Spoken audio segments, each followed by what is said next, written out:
Yo creo que si algo ha habido en esta escena USIA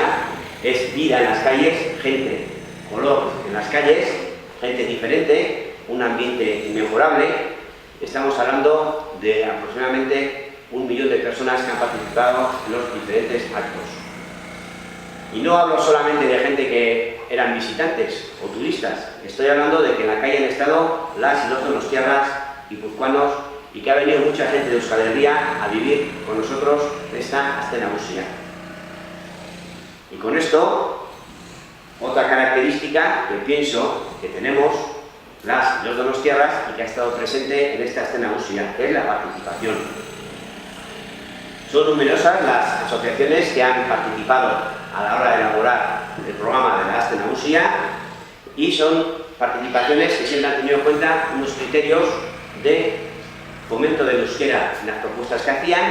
de que tanto hombres y mujeres pudieran participar por igual y de que se organizaran de manera abierta, colectiva. Por otra parte, pienso que las y los donostiarras somos gente que ha fomentado siempre la diversidad, gente abierta, y de alguna manera esta USIA se puede decir que también ha sido diversa y abierta, con una oferta múltiple, con una participación de los barrios cada vez mayor. También otra característica que creo que tiene esta ciudad es que es cada vez más euskalduna y la presencia del euskera en esta USIA ha sido mayor que nunca. Y quiero acabar con 2 características que creo que son muy importantes y que han estado muy presentes en esta escena USIA. Por una parte, la organización colectiva de las fiestas y la complementariedad que se ha conseguido entre la programación oficial y la organizada de manera popular. Siempre hablamos de que nos gusta tener ciudadanía activa en todas las facetas de la vida y, por supuesto, también es aplicable a la hora de organizar y participar en las fiestas. Por lo tanto, felicitar, por supuesto, a todas y todos los trabajadores del Ayuntamiento que han tomado parte en la elaboración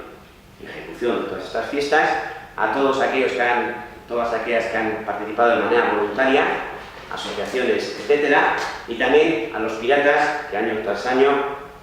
nos van demostrando que son en este momento fundamentales a la hora de organizar la escena USIA. Como ejemplo de una organización quiero poner el problema que surgió con la tormenta a la 1 de la mañana en mitad de los conciertos, en el que tanto la reacción de las organizaciones de los piratas como del propio Ayuntamiento fue buena y la respuesta de la ciudadanía excepcional. Y quiero acabar con otra característica que cada vez tiene más peso en la escena USIA, que es la voluntad de mostrar, de que sirva de escaparate en la escena USIA, de nuestros propios productos. Y estoy hablando tanto a nivel de gastronomía como de cultura o de deporte, porque pienso que las y los donostiarras estamos orgullosos de lo que somos y de lo que tenemos, y además pienso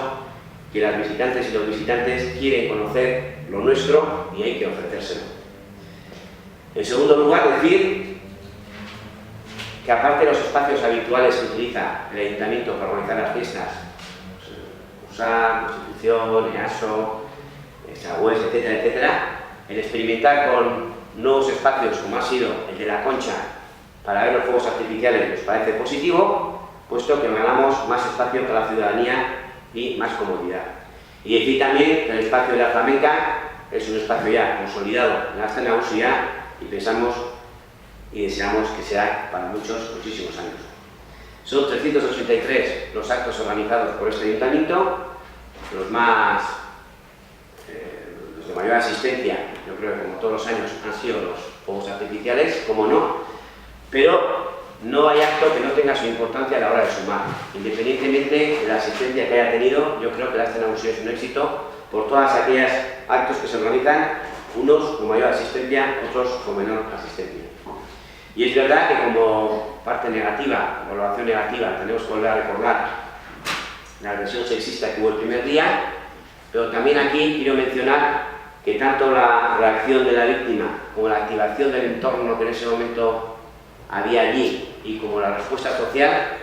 que hubo a las horas siguientes se valora como positivo. Y recordar que no se puede aceptar ningún acto, ninguna actitud, ningún gesto machista, y que tenemos que cortar de raíz y de alguna manera ser partícipes y colaborar en que esto no vuelva a suceder ni en fiestas ni fuera de fiestas. Y por otra parte, el tiempo tampoco ha ayudado demasiado, pero también es verdad que independientemente de que algunos días haya llovido o no fuera con las condiciones climatológicas las mejores, la gente ha salido igual a la calle y ha participado. Por lo tanto, felicitar también a toda la ciudadanía, a todos los visitantes y las visitantes por haber participado de esta manera independientemente del tiempo que hacía. Y es verdad que estas fiestas las valoramos como las más participativas, las más populares, las más euskaldunes, las más abiertas o diversas de los últimos años, pero esto no quiere decir que sean el no va más. Yo creo que no existe lo perfecto tampoco en fiestas, pero sí que creo que el camino que se está trabajando durante estos años es el adecuado y es el que tenemos que seguir trabajando durante los próximos años, que estoy convencido de que así será. Los fuegos han sido el espectáculo más visto y hay que señalar que el colofón de la fiesta fue espectacular. Un piro musical a cargo de la Casa Valenciana Ricasa, que reunió a 100.000 personas. Está claro que los fuegos siguen siendo el evento más multitudinario de la Aste Nagusia. Señalar también el último acto, el encierro con los 30 sesensuscos. Fue el broche final de la Aste Nagusia, en el que se concentraron o participaron 25.000 personas en ese acto de la Aste Nagusia. Y es que el proceso que pusimos en marcha para conseguir que el programa festivo sea más participativo está dando año tras año unos resultados más positivos. Hacía referencia a la primera carrera de Goitiberas, pero no nos tenemos que olvidar que las actividades de años anteriores que ya se van asentando, como por ejemplo en los eventos deportivos podríamos nombrar el waterpolo, el fútbol sala 12 horas, en las propuestas gastronómicas la sardina jana de Amara, el concurso para jóvenes que este año ha sido de pinchos y algunos otros más. Un proceso en el que vamos a seguir avanzando. Haremos un llamamiento a las asociaciones para hacer la valoración de esta edición y seguidamente haremos otro llamamiento para otra vez recoger las diferentes propuestas para la nueva edición del 2015 para poder confeccionar el programa de la Aste Nagusia. Entendemos que las fiestas las hacemos entre todas y todos y queremos seguir ahondando en este proceso para que la Aste Nagusia sea más popular y participativa. Y es que si algo caracteriza a estas fiestas es que además de la gran acogida que han tenido todos los actos, los espacios se han diversificado y son cada vez más populares y están adquiriendo nombre propio. La oferta de carácter más cultural también ha tenido una magnífica respuesta.